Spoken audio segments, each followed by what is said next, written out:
Hi everyone, PV here and welcome to today's YouTube video. And in today's video, we're going to be playing a deck that was submitted by a patron of the channel.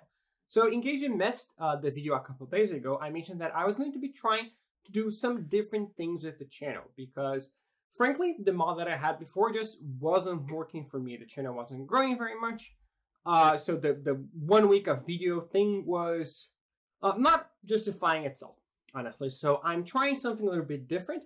I'm going to be doing much more frequent videos in different topics. So this week you already saw, 2 limited videos and 2 constructive videos, and this is going to be another constructive video and something that I want to be doing more frequently, which is patron submitted decks. And in case you don't know, I have a Patreon. It's patreon.com/PVDDR, and that is the best way to support my channel. So if you like the channel, you want it to continue existing, and you have the means, obviously, no one is forced to sub or anything like that, but it is really appreciated. Go check it out, patreon.com/PVDDR, and by subbing, you can get some extra benefits on top of it. So tier 1 sub is $1 a month, and it is basically a tip jar as a way to say thank you. I really appreciate that.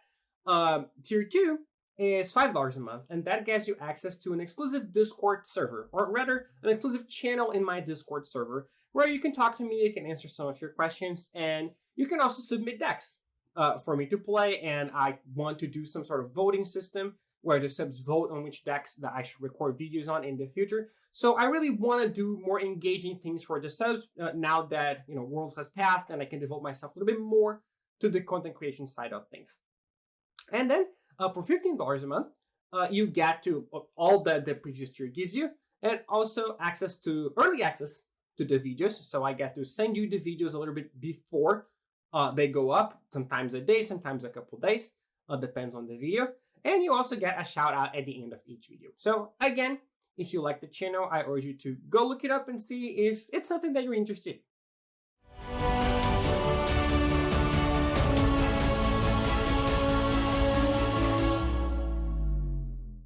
And the deck we're playing today, it was submitted by user Kaziel, and it's a deck that is very dear to my heart because I played it a lot in the previous format, and that is Dimir Rogues. Now, Dimir Rogues was, I believe, the best deck for a large portion of the previous format. Sometimes Gru was the best deck, sometimes Salted Tomato was the best deck, sometimes Winota was the best deck, but for a very large portion of the time, Dimir Rogues was the best deck. And I played the deck a lot to various degrees of success, and I really enjoyed it. I played many different versions of it.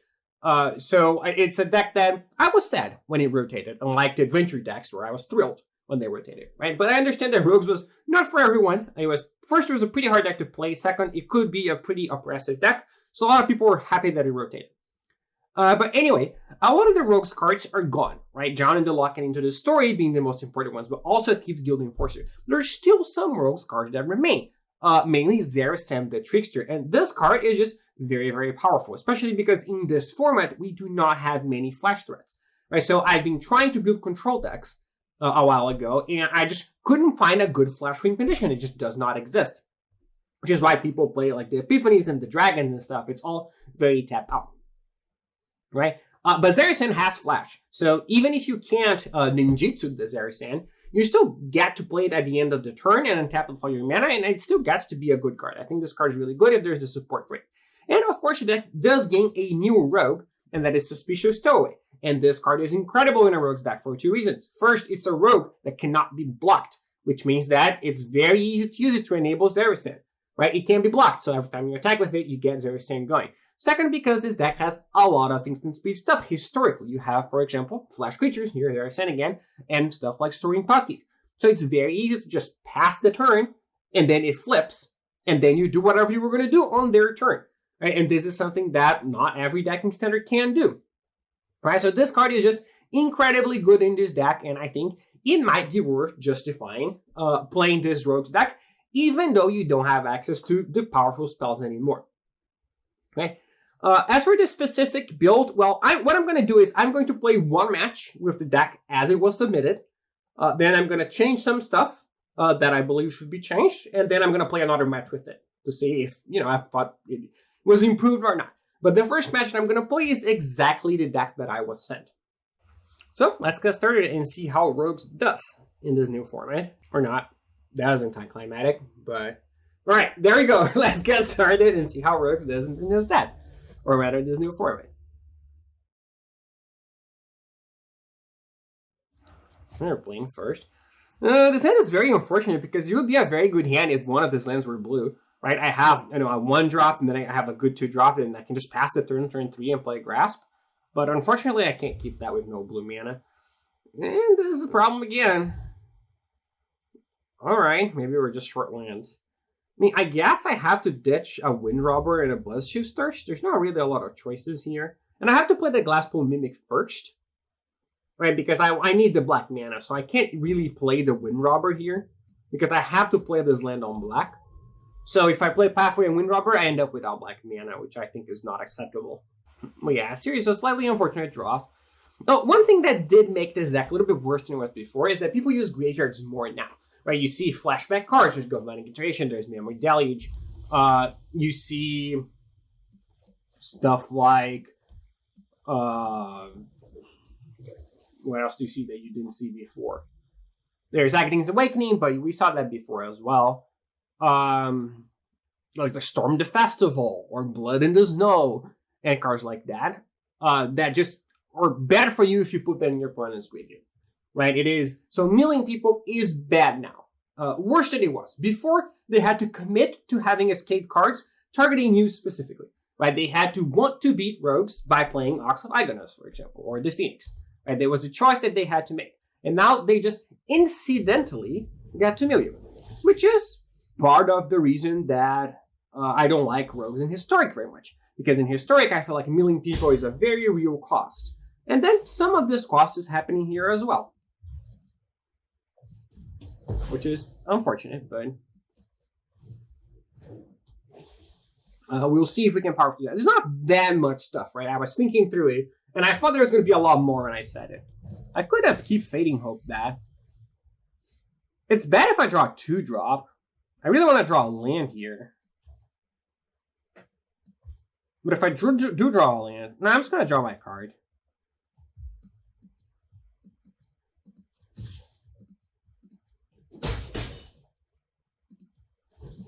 Let's see if we mill anything great. Oh, we milled a very good one to steal. I am going to bounce that, I think.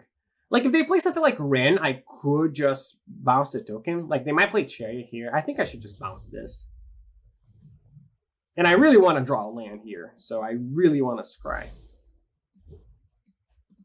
Glasspool Mimic, in case you didn't know, is a rogue.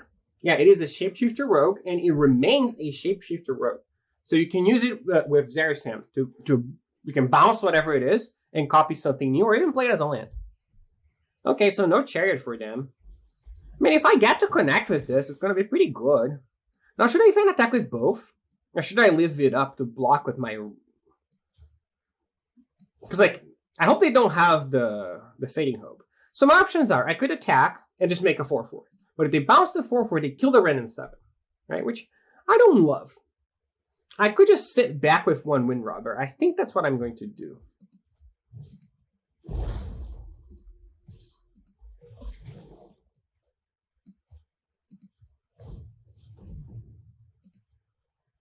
I could also have plus the Wrenn in 7.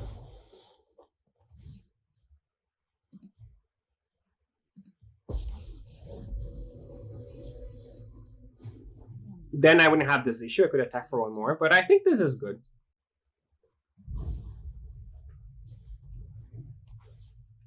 So like now I get to plus this. My token will be big. I can't attack with the Zarisam anymore, unfortunately.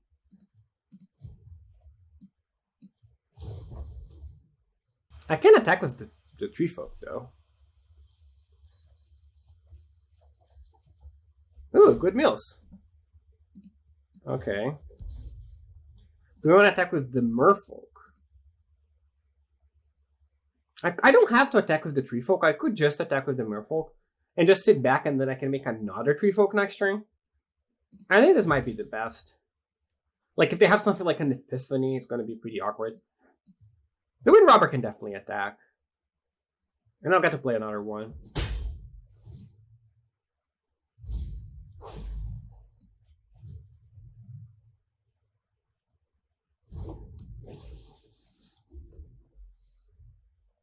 they're on 4 cards. So if they play a spell, they'll be on 7 cards at the end of the turn, which is not good enough. This needs 8 cards. Okay, this can't be bad for me, right? It has to be good. Then they're just doing this main phase. They do get to flash it back for, you know, 1 last mana, effectively. Alright, I think I'm just gonna play a land, make another token, and attack. I could just attack with everything here. Like, they'll have to double block the Zerasin, probably. Or just block with the Chariot, but use 2 creatures to do that. Jump this, take 2. And then I get to make a new token.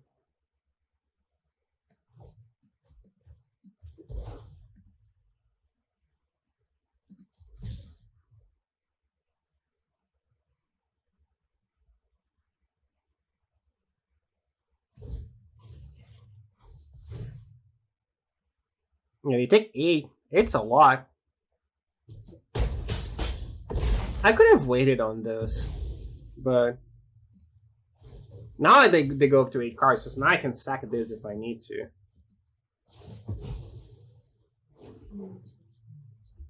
They prepare for war.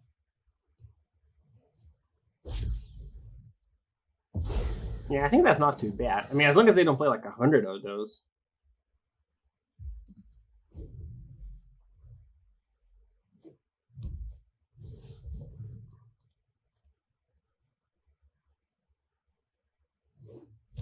Oh my god.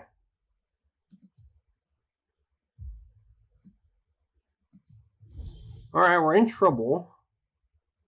How do we win this? We need the unblockable thing, I guess. Or we didn't mess up somehow. Maybe I should have sacked these things at the end of the turn. Right, but I want to block those. That was bad for me. That was really bad. Now I have to have another epiphany, I'm dead.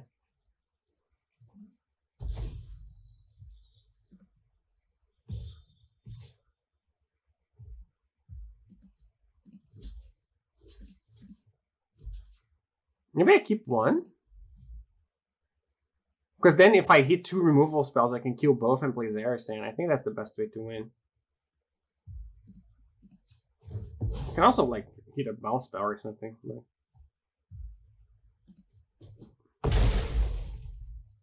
obviously, they have to just not hit anything either.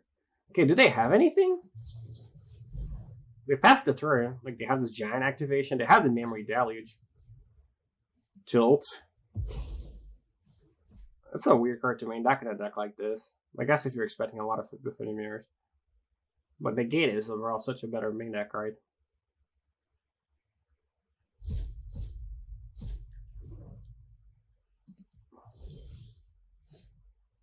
Okay, so if you play 2 of those, we'll live for a turn.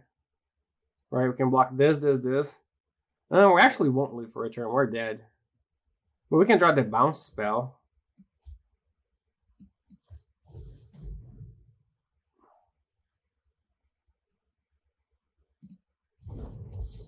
So we have to keep blue now.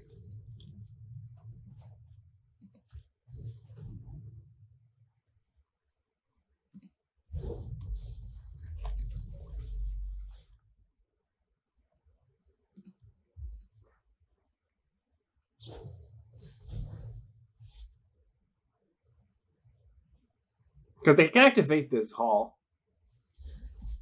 Obviously, if they have anything, I'm super dead, right? Epiphany, or even just graph that identity, that would just kill me. So I have to hope they have absolutely nothing.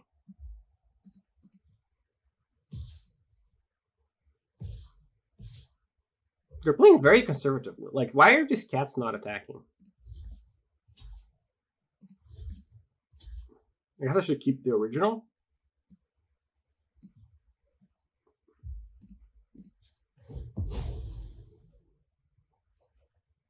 Okay, we drew the first card we needed to draw. Now we need another removal spell, and obviously we need them to not have anything.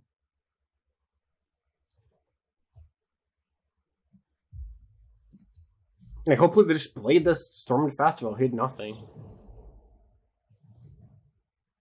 They passed the turn, so it's unlikely they have nothing.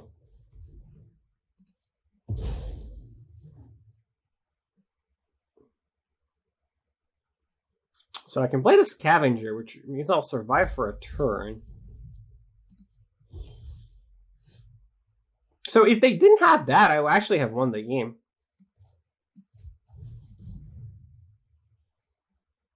Seven 3 is pretty big. I mean, obviously, they didn't have anything else either, right?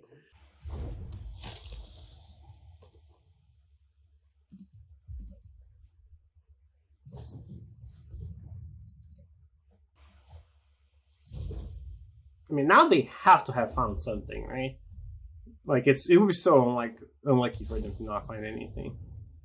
If it's just random permanents, I don't care, right? I care about flyers. Okay, this is a flyer. This is one I care about. I suspect I am dead. Very strong suspicions. Yeah, those. If they hit those only, I could have won.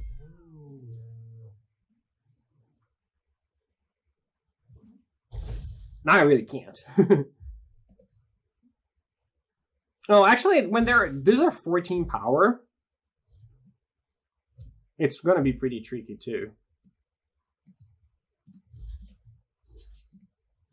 Oops. I mean, I do get to. Wait, that's not what I want. I can live, but it's unclear how I'll not lose.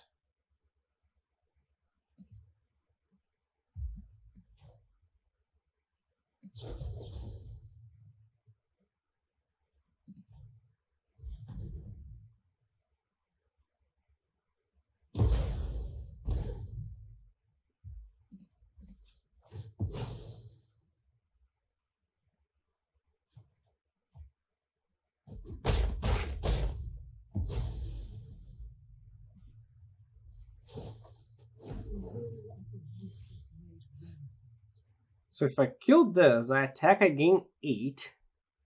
I play the Zerasan. Block this. This is 13 damage. I don't die.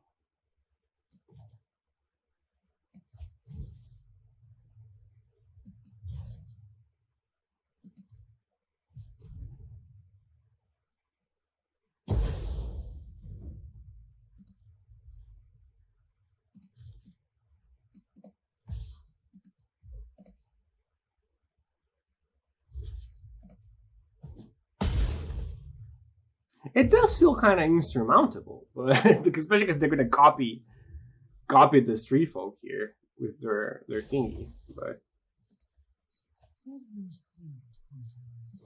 we'll see. We'll see. They also have this.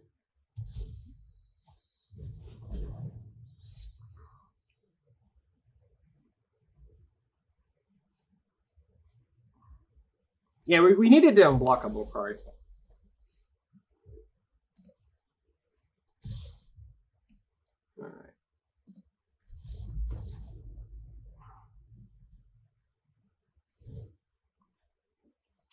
So what do I want?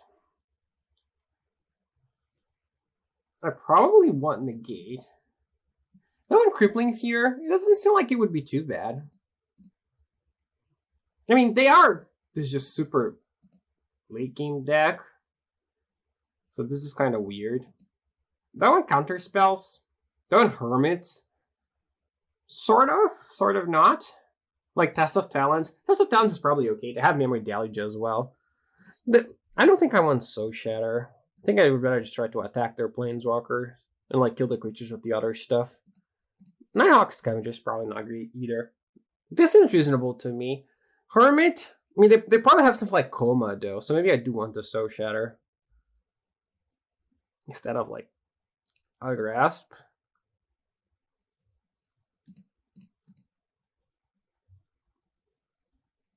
It's 26 lands. It's a lot of lands, but it's pretty. A lot of them have utilities. I definitely don't want Shade because I think they just go like play Chariot and it's blanked forever. This seems reasonable to me. I'll try it out. I think the Hermits are just okay.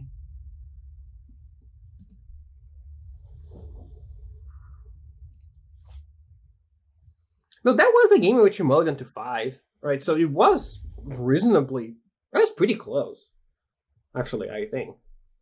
Given how we started with 2 fewer cards. Though it was closer than it should have been, I think, because they just refused to attack, right, for the most part, with the 2/2s. Like, they should have won a little bit before. I'm just trying to jam this. Is there a counter spell that's going to punish me? Like, are they going to play Disruption? It seems so unlikely. I think I should just pass. At least if they don't know what's going on.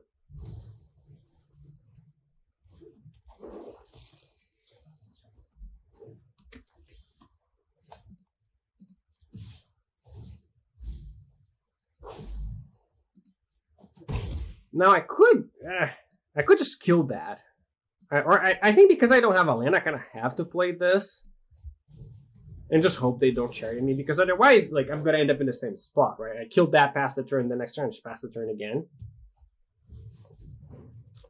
Like, now I can attack and not play anything, it will flip. And I keep Counter Magic and Inferno Grasp up.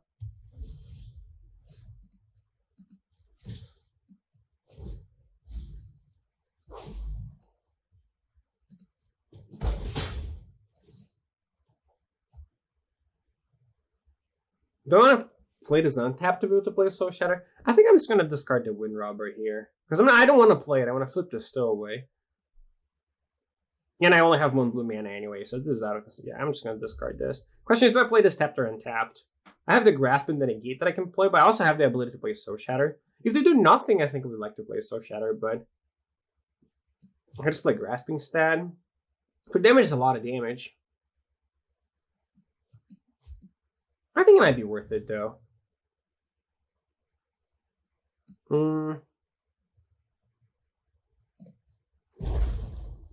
Because I think the ability to keep up Negate and Grasp next turn is pretty valuable.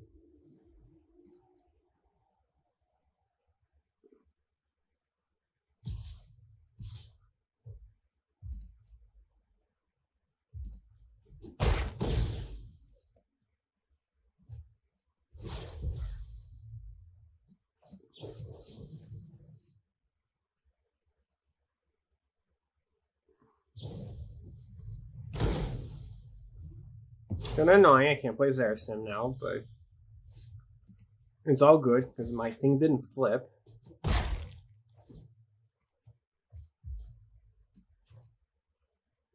could take 2 to kill that, take 3 to kill. I think I should just play this tap then pass.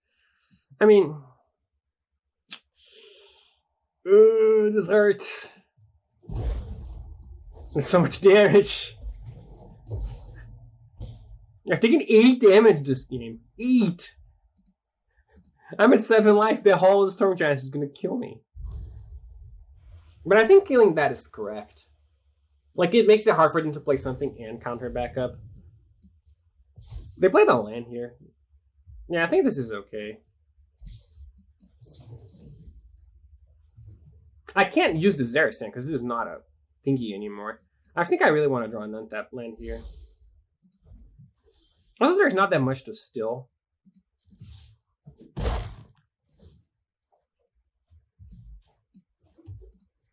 Like, I would rather just play this Zerasin at the end of the turn.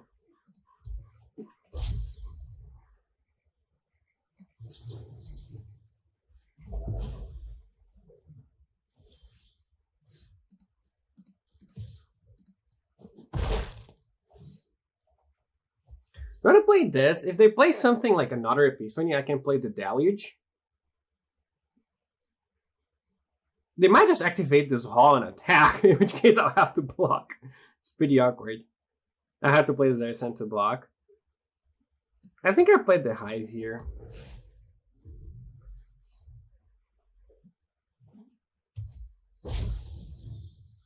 Okay.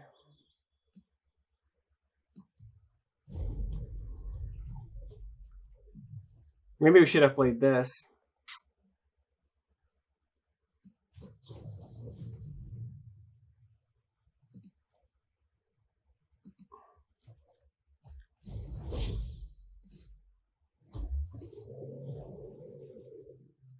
Let's hope they sack the thing. They didn't.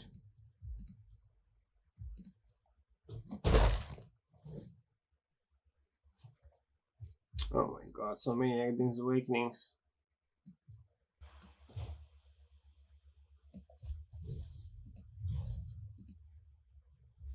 Yeah, I can't win if they just play it right. Right, if they just sack the thing and attack with the Hall and the Serpent, I'm dead. But they don't know that. Like, if I have something, they could be in trouble.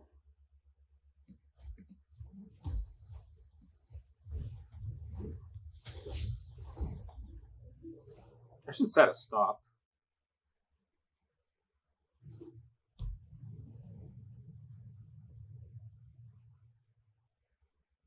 Like if I have 1/3 flash. But then like they can just tap the thing on my turn. Yeah, there's no way I win. They should just go for it, I think. But maybe they won't. They did play a 8th land instead of playing that 3 thing.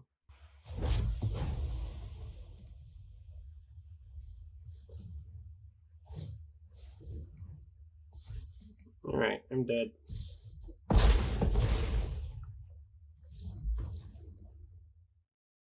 Alright, so let's change the deck a little bit, but before that, I want to warn you that I am on massive tilt because I've just been talking for half an hour and realized I was not recording. So, this might not seem as spontaneous as it would otherwise been because I've already done all of it.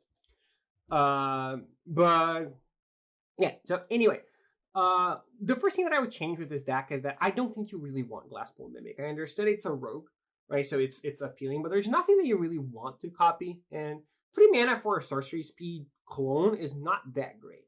And I don't think Zeracen really needs more rogues. Like, this is plenty of rogues. Like, the Wind Robbers, the Stowaways, and the Thought Thieves, and the Scavengers are plenty of rogues. And the card, again, can already just be played as a finisher at the end of the turn.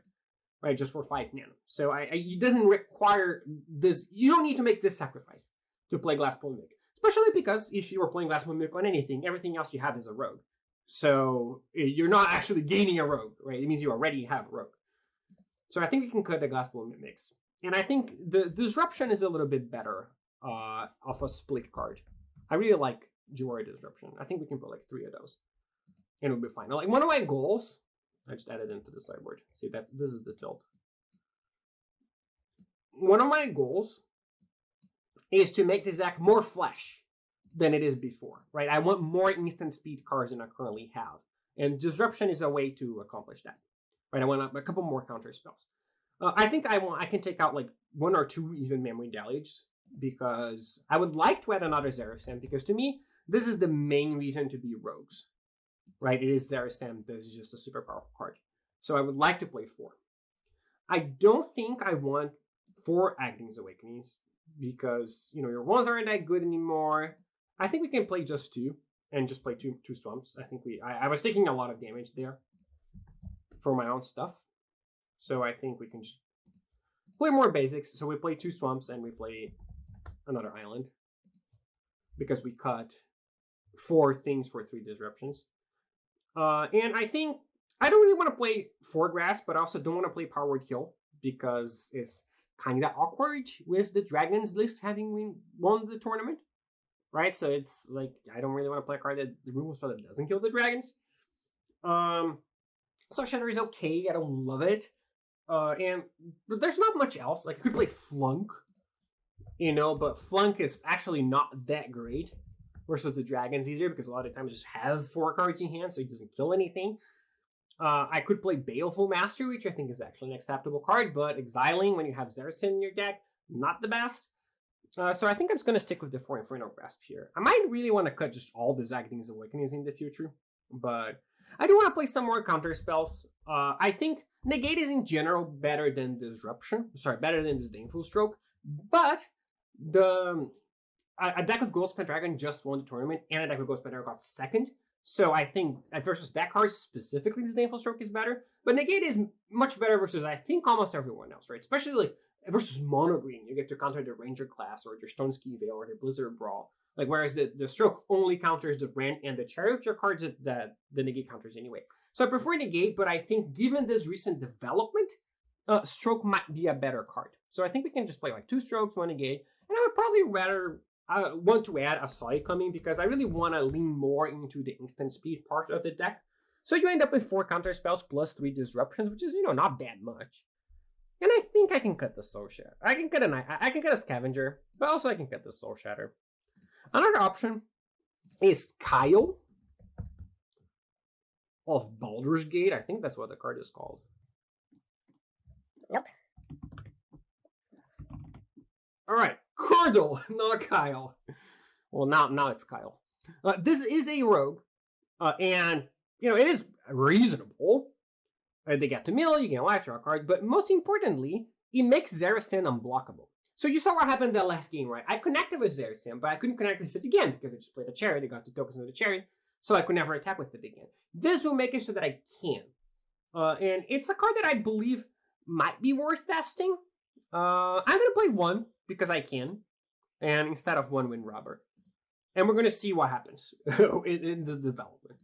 So keep in mind that, you know, I'm not this super deck builder, and I'm not claiming this is now a perfect version of this deck and it's now incredible. I'm just making a couple of changes after having played 1 match with it. So I've only played 1 match. I'm using my knowledge of the format to try to, you know, this is what I would do if I were testing this deck for a tournament, right? Say Worlds is next week, and I think this deck has a lot of potential. How am I going to get there? This is what I would be doing. I would be changing a couple cards, trying 1 card, identifying the parts that I like about it, the parts that I don't, and then iterating more on it as time passes, right? So no doubt once I play this match, it's also going to be different for next match. The sideboard. I think this interface is so bad. Okay. I think, you know, the negates are okay, Test's okay. Crippling Fears are probably okay. They're not that great versus a lot of stuff, though. They're very good versus mono white. They're not that great versus mono green, and I think mono green is more popular than mono white. I think 4 is way too many. The dominations are also, like, they're good versus the, what is it called? The Ren tokens, but that is basically it. And this deck does not support domination very well if it's mana base, right? It has 11 black sources that don't have blue. Actually, it could probably afford to have another blue source instead of a black source, now that I'm looking at this. Regardless of, oh my god, where are my islands? Okay. Regardless of domination or not. But I don't think you can really afford to play this domination card here in this deck the way it is. So I would just like to have other removal spells, like more Blood's Chief Stirs, for example. And then maybe a Soul Shatter, you know? So like 2 more Blood's Chief Stirs. The negates are already there. And yeah, maybe just a Soul Shatter here. Okay, this is how I will build the deck. So, Rogues version 2.0.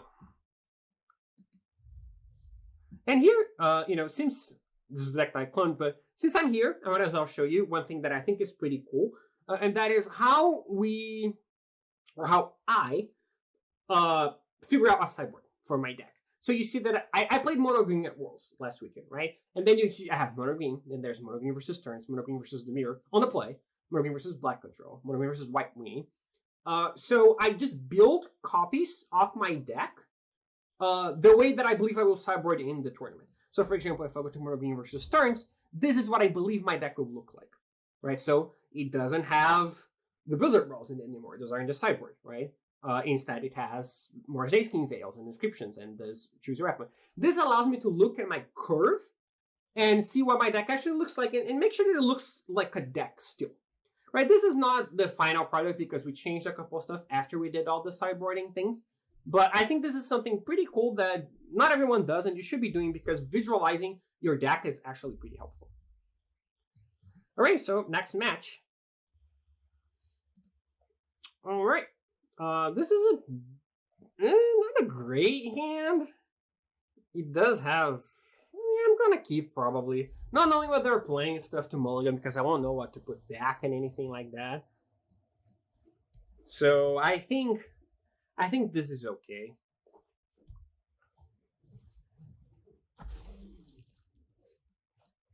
Okay, please no kill spells. And this is the dream, right? Playing the Stowaway and then having the Sorting Thought Thieves to play your next turn. Now, if they don't have anything, it looks like they do.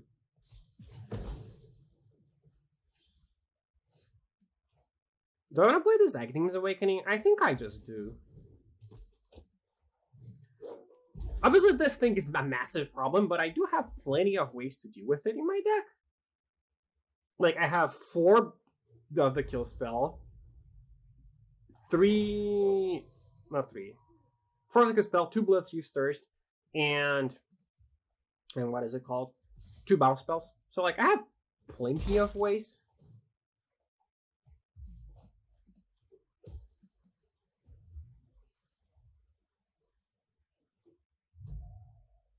If I just go Goldspan Dragon here. Yeah, I was gonna say this would be kind of annoying.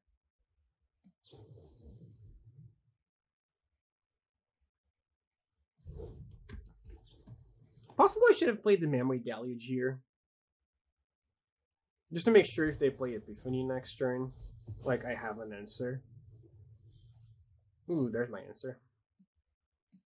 Okay, this is a perfect card because I get to play Bloodchief's Thirst and the Memory Deluge.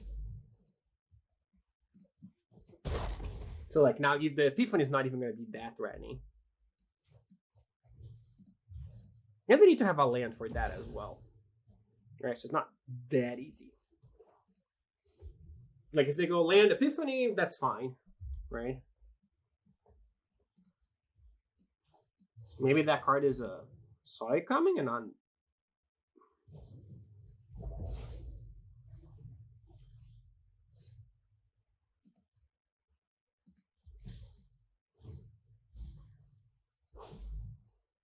I mean, I might as well just play those, right?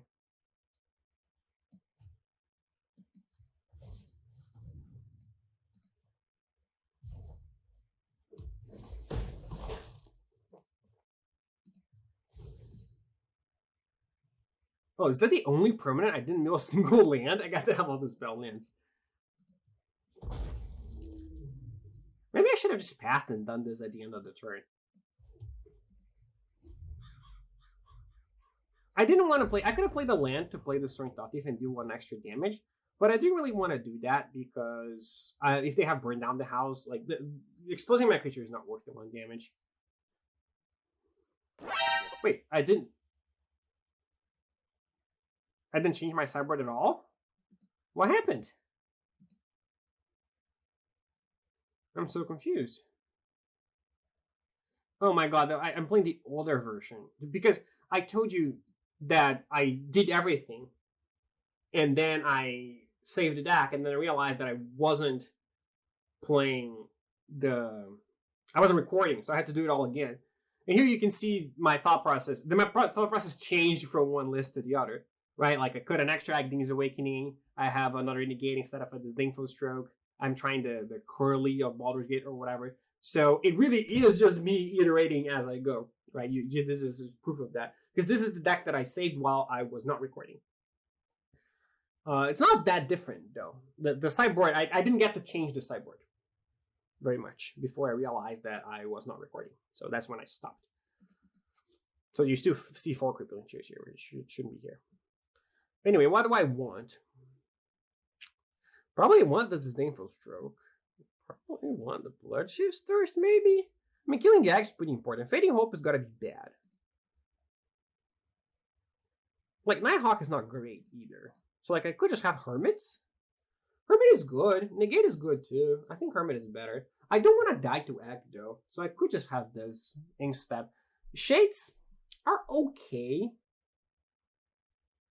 I mean, they gotta be better than Scavenger, I think.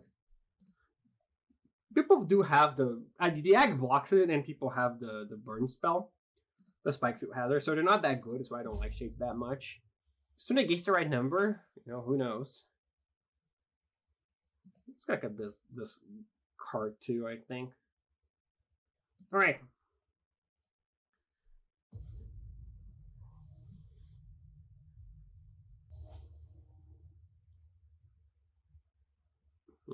Pretty bad hand. Nothing to do early, but like they're not pressuring me too much.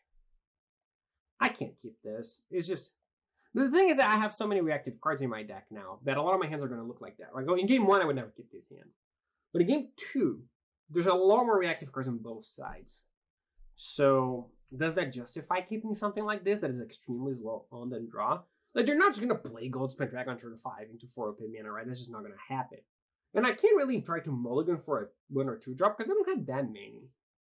So I think I'm just gonna keep this. And this is an experiment. This is like one of those hands where you know you shouldn't keep, but you kind of want to. So you keep, but it's like one of those that deserves a don't do this, don't try this at home disclaimer. Right, because it really is not very good. But I feel like as long as I give you that warning, I can keep it. Ooh, nice. We get to snipe that before top deck.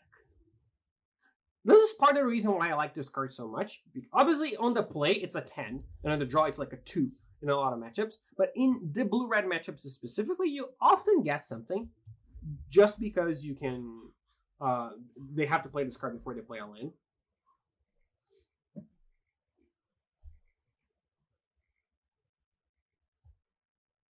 Maybe there should be just the full 4 copies here. Yeah, like, they're not going to just go Goldspin Dragon here, right? Even though, like, I didn't have this disruption before, but... Oh, never mind. Forget anything I said.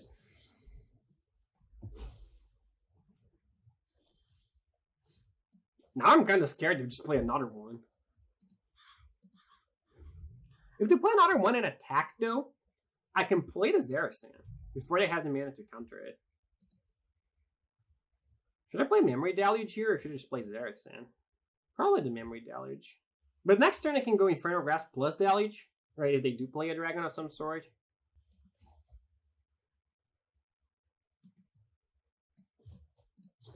It doesn't get hit by Negate or Test of Talents, which they might just have. Or Dissipate.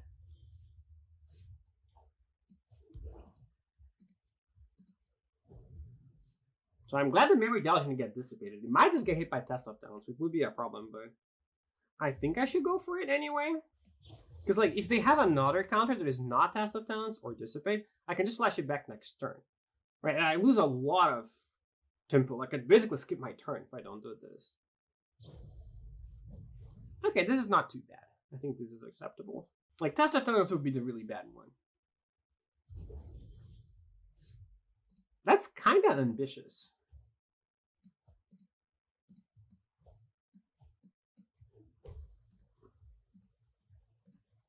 Like, they might just not be able to cast this. Because I can just respond with the Thief.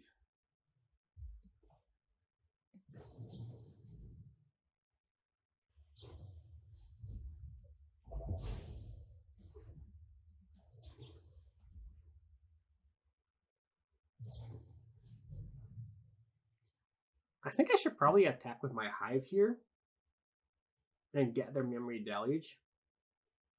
It's kind of awkward, but I think it's the best thing to do.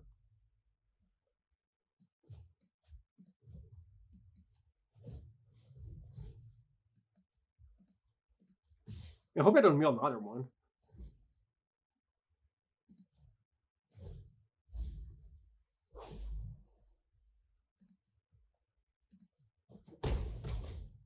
I'm gonna play this as a land.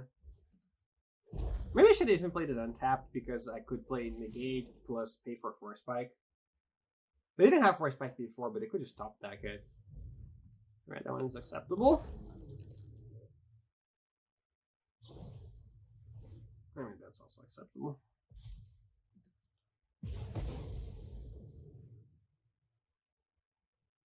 Do I want to grasp that?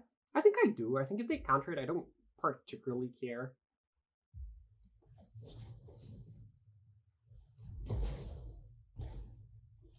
So they couldn't counter it. So I might as well just play the Memory Deluge here and now, I think.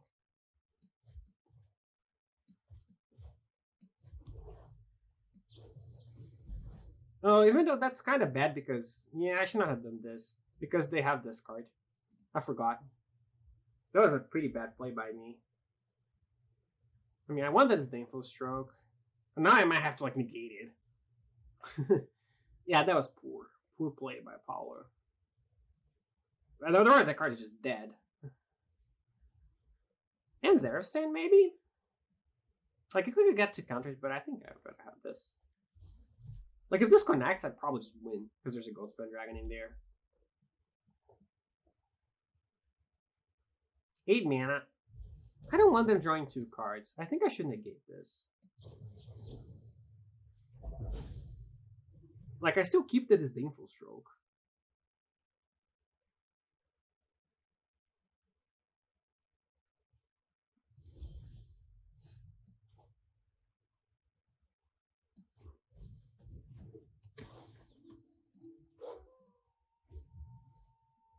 Yeah, but that was a really bad play. Definitely bad.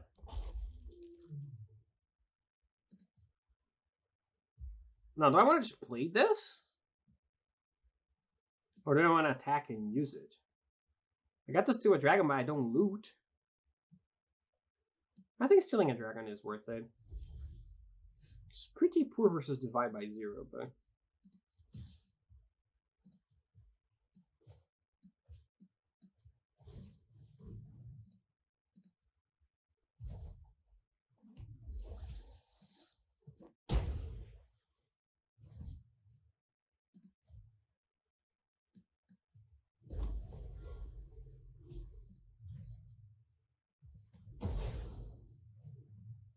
I can probably just play this, right? You're not gonna have... We could have Force Spike. We're not gonna have Burn Down the House. I'm gonna play this.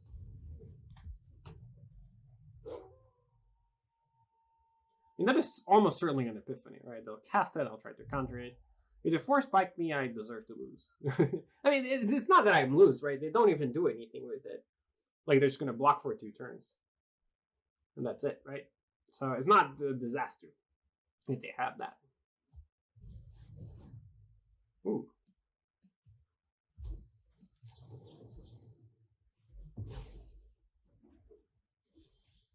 Yay!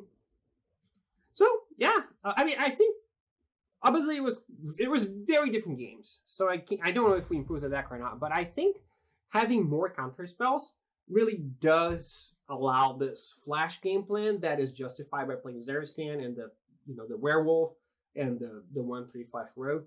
So I don't know what the best way to build this deck is, but I would be inclined to just have more instants rather than sorcery speed cards. I think that is the real strength of a deck like this. So I would try to lean into them. If you like my work and want to support me a little bit more, make sure to check out my Patreon page. It's patreon.com/PVDDR, and you can get some extra perks while supporting my work in there. And special thank you to my biggest supporters: Adam Racing, Adrian Camilleri, Foxy, Fernando Vizeu, Jian Jian, Igor Petrov, Joey, Juan Chao, Kelvin Peng, Kevin Massey, Lawson, Mattia Giardini, Nate, Silvia Leticia, Thomas Pocorni, Dimitri. I really appreciate the support, and I'll see you next video.